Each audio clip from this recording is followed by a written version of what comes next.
सब लोग एकत्रित होकर इस प्रश्न पर विचार मंथन करने के लिए एकत्रित हुए हैं कि बहरहाल हमारे संवैधानिक अधिकारों के प्रति जो कुठाराघात आज तक होता आया है उसके प्रति जागरूक किस तरह से होना चाहिए और किस तरह से हमें अपने अधिकारों की सुरक्षा करनी चाहिए। भारत का इतिहास इस बात का प्रतीक है कि भारत में पिछड़ी जातियों के साथ लगातार अन्याय होता आया है, उनके अधिकारों से उन्हें वंचित रखा गया है। इसमें दो राय नहीं है, हर व्यक्ति जानता है। बाबा साहब अंबेडकर की देन भारत का संविधान हम सबको अपने अधिकारों के प्रति सजगता प्रदान करता है और जिस प्रकार से पिछड़ी जातियों जिसमें अनुसूचित जाति, जनजाति, माइनॉरिटीज़ और ओबीसी सम्मिलित है, उन सभी के लिए बाबा साहब ने जिस प्रकार से संविधान में व्यवस्था की है, उन अधिकारों को प्राप्त करने के लिए आज भी हम संघर्षरत हैं और अपने अधिकारों को प्राप्त नहीं कर पाए हैं। 1931 के बाद इस देश में जातिगत जनगणना नहीं हुई। कारण वो नहीं चाहते कि आपको आपकी संख्या का पता चले या आप अपने अधिकारों के प्रति सजग हो जाएं और संविधान में प्रदत्त आपके अधिकारों की मांग आप करने लगे। आज तक जो भारत की सत्ता में शासक रहे हैं वह सब कुलीन तंत्र से आए हैं और हम 1931 की जनगणना के अनुसार भी 85% होने के बावजूद भी सत्ता में नहीं आ पाए हैं और न ही उन स्थानों तक पहुंच पाए हैं जिन स्थानों पर नीति निर्धारण होती है। इसका कारण हम सबका बिखराव है, हम एक नहीं हैं। अब जागरूकता आ रही है, एकता होने की ओर हम बढ़ रहे हैं और आप सबको इस पंडाल में उपस्थित देखकर मैं आभार प्रकट करता हूं और आशा करता हूं कि हम लोग सब एकत्रित होकर अपने अधिकारों के प्रति मांग करेंगे। प्राय देखा गया है कि जब जब पिछड़ी जातियों का कुछ प्रभाव बढ़ा या उनका उत्थान होने को हुआ तो कुलीन तंत्र के शासकों ने कोई ना कोई ऐसी अड़चन पैदा की जिससे हम न शिक्षित हो पाए और न अपने अधिकारों को मांग कर सके। जब जब शिक्षा के प्रति हमारा रुझान बढ़ा तब तक उसे रोकने के लिए कोई ना कोई किसी न किसी प्रकार की अड़चन पैदा की गई। वह चाहे शिक्षा का प्राइवेटाइजेशन हो, उसको महंगी शिक्षा कर दी जाए ताकि पिछड़ी जातियां शिक्षा प्राप्त न कर सके। इतना ही नहीं, वर्तमान में तो यदि देखा जाए तो प्राइमरी स्कूल से ही पिछड़ी जातियों को उस स्थिति पर ला दिया गया है कि वो पढ़ने की बजाय खाली स्कूल में मिड डे मील का जो एक प्राविधान कर दिया गया है उसको देखकर और मिड डे मील लेकर चले आएं ताकि उनको शिक्षा का प्रारंभिक ज्ञान भी न हो सके। इसी का कारण यह है कि हम लोग अशिक्षित रहते हैं और अपने अधिकारों के प्रति जानकार नहीं हो पाते हैं। इसलिए हमको इस बात पर ध्यान देना होगा कि हम लोग सब शिक्षा की ओर अग्रसर हों, अपने बच्चों को खुद पढ़ाएं या आपस में मिलजुल कर अपने ऐसे छोटे छोटे स्कूल बनाएं जिनमें हम अपने बच्चों को वह शिक्षा दे सकें जो सरकारी शिक्षा जिस प्रकार से दी जा रही है, ताकि वो हमारे बच्चों का शैक्षिक स्तर डाउन न करे। शिक्षा सबसे बड़ा हथियार है। हम शिक्षित नहीं होंगे तो हमें अपने अधिकारों के प्रति न तो ज्ञान होगा और न उसको उठाने का हम प्रयास कर सकते हैं। हमें इस काम के लिए सभी संगठनों को एकत्रित होना होगा। सब एकत्रित होकर समाज में फैली कुछ कुरीतियों को दूर करने के लिए प्रयास करना होगा और समाज के अंतिम पायदान पर खड़े व्यक्ति को शिक्षित करना होगा। उसके राजनीतिक, आर्थिक, सामाजिक अधिकारों के प्रति उसको सजग करना होगा। संविधान में व्यवस्था है कि सामाजिक रूप से पिछड़े हुए और शैक्षिक रूप से पिछड़े हुए वर्गों को अधिकार दिए जाए, उनके लिए कानून बनाया जाए। परंतु जब जब कोई व्यवस्था पिछड़ी जातियों के लिए उनको अधिकार देने की बात आती है या कोई आदेश होता है तो उसको किसी न किसी कानूनी पचड़े में डालकर रोक दिया जाता है। कार्यपालिका में बैठे लोग और न्यायपालिका में भी बैठे लोग वे नहीं चाहते, क्योंकि वो सब कुलीन तंत्र के लोग बैठे हुए हैं। इसलिए हमको वहाँ तक पहुँचना होगा, पढ़ लिख कर वहाँ तक आगे बढ़ना होगा कि हम लोग उन स्थानों तक पहुँच सकें जहाँ नीति निर्धारण होता है। अगर हम नीति नियंता के पद तक पहुँच जाते हैं तो स्वाभाविक रूप से हम अपने पिछड़े भाइयों के लिए कुछ नीति बना सकते हैं ताकि उनके कल्याण के बारे में कार्यवाही की जा सके। समय समय पर माननीय उच्च न्यायालयों और सर्वोच्च न्यायालय जब भी किसी पिछड़ी जाति के अधिकार की बात आती है तभी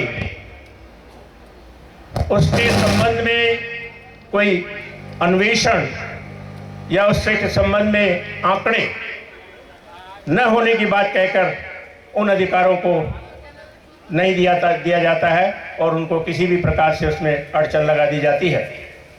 इसके बावजूद भी 1931 के बाद से भारत में जातिगत जनगणना नहीं हुई, जिससे ये पता चल सके कि किस जाति के या किस वर्ग के कितने लोग हैं और उनका सामाजिक स्तर और शैक्षिक स्तर क्या है। भारत सरकार नहीं चाहती कि जातिगत जनगणना कराई जाए। उसका कारण है कि वह जातिगत जनगणना के प्रति अपने ऐसे अधिकार को इस्तेमाल करना चाहती है जिससे उनके अधिकारों में किसी प्रकार का हनन न हो सके। यदि हम जातिगत जनगणना के आधार पर अपनी शक्ति पहचान लेंगे तो स्वाभाविक रूप से अपने अधिकारों की मांग उठाएंगे। इसलिए मैं जातिगत जनगणना के बारे में उसकी आवश्यकता पर प्रकाश डालते हुए बताना चाहूँगा कि सबकी संख्या और अनुपात कितना है इसकी जानकारी सामने आ जाएगी यदि जाति जनगणना कराई जाती है। सबका कितना प्रतिनिधित्व आरक्षण होना चाहिए ये आम चर्चा में आ जाएगा। सबका किनको कितने टिकट चुनाव से पहले मिलने चाहिए और मंत्रिमंडल में कितने पद मिलने चाहिए यह तय होगा हर पार्टी में। जिस दिन मनुवादी को अपनी असली जनसंख्या मालूम पड़ जाएगी, मनुवादी जाति व्यवस्था के नुकसान समझ जाएगा और जाति विहीन समाज बनाने में लग जाएगा। जिस दिन ओबीसी सहित सबको अपनी संख्या मालूम पड़ेगी, उस दिन उन्हें यह भी जानकारी हो जाएगी कि कौन उन्हें अंधविश्वास से गुलाम बनाकर खुद एकाधिकार जमाए हुए हैं। राजनीति ही नहीं, आर्थिक, रक्षा, मीडिया, निजी क्षेत्र, न्यायपालिका आदि सभी क्षेत्रों में हिस्सेदारी लेना आसान हो जाएगा और विरोध करने वाला नैतिक रूप से विरोध कम कर पाएगा। जिसकी हिस्सेदारी कम होगी उनका ध्रुवीकरण आसानी से होगा। SC, ST, OBC के अल्पसंख्यक से में अस्थायी एकता आ सकेगी। एकाधिकारवादी स्वयं में ध्रुवीकृत होकर भी कमजोर रहेगा। अंतर्विवाह आंदोलन को गति मिलेगी। अल्पसंख्यक की हिस्सेदारी के दावे का अधिकार मजबूत होगा। सांप्रदायिकता फैलाकर अल्पसंख्यक को दबाकर रखना आसान नहीं होगा। प्रतिनिधित्व लोकतंत्र का पहिया है। प्रतिनिधि नहीं तो लोकतंत्र आगे कैसे बढ़ेगा? यह चर्चा असली लोकतंत्र का विकास करेगी।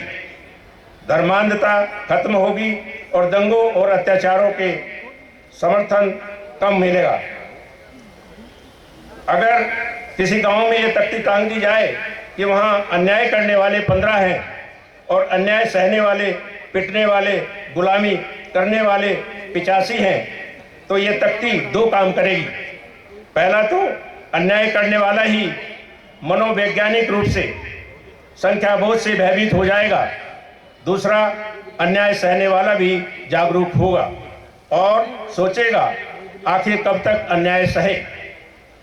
तत्काल एक जनगणना जाति आधारित होनी चाहिए ताकि जाति उपजाति जल्दी से समाप्त हो सके और इसके लिए समाज में जाति उपजाति समाप्त करने के हिमायती मनुवादियों को ही आगे आना चाहिए। जनगणना होते ही एनिहिलेशन ऑफ कास्ट एक्ट पारित करना कितना जरूरी है ये सबको समझ में आ जाएगा। अभी तक तो फेवरेबल डिस्क्रिमिनेशन का हर जाति अपने व्यवहार में आनंद ले रही है और लोकतंत्र का विकास अवरुद्ध हो रहा है। बिना जनगणना सबका साथ सबका विकास हो ही नहीं सकता। यदि ओबीसी समुदाय 2021 में जाति जनगणना नहीं करा पाया तो उसकी एक और बड़ी ऐतिहासिक पराजय होगी। स्वतंत्रता आंदोलन में गांधी के झांसे में आने से और सरदार वल्लभ भाई पटेल जैसे पिछड़े हिंदुत्ववादी नेताओं द्वारा पिछड़ों का राजनीतिक नेतृत्व करने के चलते संविधान सभा में पिछड़ों की पिछड़ी पहचान, ब्राह्मणवादी वर्ण व्यवस्था में शूद्र की पहचान गुम हो जाने के चलते संविधान लागू होने के साथ ही ओबीसी समुदाय को आरक्षण नहीं मिला। आज़ादी के बाद और संविधान लागू होने के बाद नेहरू के आरक्षण विरोधी रुख के चलते कालेकर रिपोर्ट लागू नहीं हो पाई। ओबीसी समुदाय चुपचाप देखता रह गया। नेहरू की विरासत को आगे बढ़ाते हुए इंदिरा गांधी और राजीव गांधी पिछड़ों के आरक्षण के विरोधी बने रहे। फिर जाकर 40 वर्षों बाद पिछड़ों के लिए 27% आरक्षण की घोषणा हुई, जिसके खिलाफ भाजपा आरएसएस ने कमंडल आंदोलन शुरू किया। सुप्रीम कोर्ट की तमाम शर्तों के साथ ये आरक्षण 42 वर्षों बाद लागू हुआ। शिक्षा में आरक्षण पाने में 15 वर्ष और लग गए। 2006 परिणाम ये हुआ कि आर्थिक तौर पर दलितों से सक्षम पिछड़ा वर्ग शिक्षा, नौकरी और राजनीतिक प्रतिनिधित्व तीनों के मामलों में दलित आदिवासियों से भी पीछे छूट गया। आज ओबीसी फिर ऐतिहासिक मोड़ पर खड़ा है। भाजपा की भावी राजनीति सफलता के केंद्र में ओबीसी ही है। वही पहले भी रहा है। सिर्फ उत्तर भारत के अपर कास्ट के दम पर वह न तो उत्तर प्रदेश में और न ही केंद्र में और नए राज्यों में पिछड़ों की उम्मीद कर सकते, नए राज्यों में बीजेपी की उम्मीद कर सकते हैं। यही हाल विपक्षी पार्टियों का भी है। इस समय वोट की राजनीति के केंद्र में ओबीसी लोकसभा की बहस देखकर कोई भी अंदाजा लगा सकता है कि अब ओबीसी समुदाय को किनारे लगाकर देश में कोई राजनीति नहीं की जा सकती है। यह संदेश सभी पार्टियों तक चला गया है। यह एक हद तक ओबीसी के अगुआ बुद्धिजीवियों, एक्टिविस्टों, संगठनों और कुछ राजनीतिकों की सफलता भी है, लेकिन यह सफलता प्रतीकात्मक जीत तक न रह जाए। जैसे मंत्रिमंडल में 27 ओबीसी मंत्री तथा तथाकथित ओबीसी प्रधानमंत्री या नीट जैसी कुछ सीमित सफलताओं तक। यदि इस बार 2021 ओबीसी जाति जनगणना कराने में असफल रहता है, फिर वह कई दशकों के लिए पीछे छूट जाएगा। वर्तमान समय में भाजपा की हालात पतली है। इसके तमाम कारण हैं, लेकिन सबसे बड़ा कारण आर्थिक मोर्चे पर पूरी तरह सरकार की असफलता है, यानी सरकार कमजोर स्थिति में है। कांग्रेस जाति जनगणना के पक्ष में खड़ी हो सकती है। इसका संकेत लोकसभा में कांग्रेस के नेता अधीर रंजन चौधरी ने जाति जनगणना की मांग करके दिया है। भाजपा के अंदर भी आवाज उठ रही है। संघमित्र मौर्य भाजपा सांसद ने भी जाति जनगणना का मुद्दा उठाया है। बहुजन नेतृत्व वाले भाजपा के सहयोगी दल भी इसकी मांग कर रहे हैं। बहुजन नेतृत्व वाली विपक्षी पार्टियां भी दबे और खुले स्वर में इसकी मांग कर रही हैं। ओबीसी समुदाय भी सापेक्ष तौर पर मुखर है, लेकिन भाजपा तथा कथित अपर कास्ट को नाराज करने का जोखिम नहीं उठाना चाहती है। इस समय अपर कास्ट और उसके बुद्धिजीवी ही जाति जनगणना के सबसे अधिक विरोधी हैं। उन्हीं के डर से भाजपा और नरेंद्र मोदी जाति जनगणना कराने की हिम्मत नहीं जुटा पा रहे हैं। वामपंथी अभी जाति वर्ग के समीकरण को नहीं समझ पा रहे हैं और तलाश पा रहे हैं। वे हमेशा दुविधा में रहते हैं, इस समय भी दुविधा में हैं। यह उनकी ऐतिहासिक विरासत है। अगर इस बार ओबीसी जाति जनगणना कराने में चूक गया, फिर एक बड़ी ऐतिहासिक चूक होगी जिसकी कीमत ओबीसी समुदाय और देश को चुकानी पड़ेगी। पहले भी ये चूक ओबीसी समुदाय कर चुका है और उसकी कीमत चुका रहा है। एक ही तरह का ऐतिहासिक गलती बार बार नहीं करनी चाहिए। जाति जनगणना क्यों जरूरी है, इस संबंध में बहुत से वीडियो उपलब्ध हैं। जिनको कोई भ्रम हो वो फिर उन वीडियो को देखकर इसकी महत्ता को समझ सकता है। जातिगत जनगणना केवल ओबीसी तक ही सीमित नहीं है। हमारी ये मांग है कि हर वर्ग, चाहे वो सामान्य वर्ग हो और चाहे ओबीसी वर्ग हो, जैसे SC ST की जनगणना होती है उसी प्रकार से सभी वर्गों की जनगणना होनी चाहिए, ताकि सबको ये पता चल सके उनकी कितनी संख्या है, और तभी वह नारा हम फलीभूत कर सकते हैं कि जिसकी जितनी संख्या भारी उतनी उसकी हिस्सेदारी। इन्हीं शब्दों के साथ मैं आप सभी का आभार प्रकट करता हूं कि आपने मेरी बात को ध्यानपूर्वक सुना। जय संविधान, जय विज्ञान।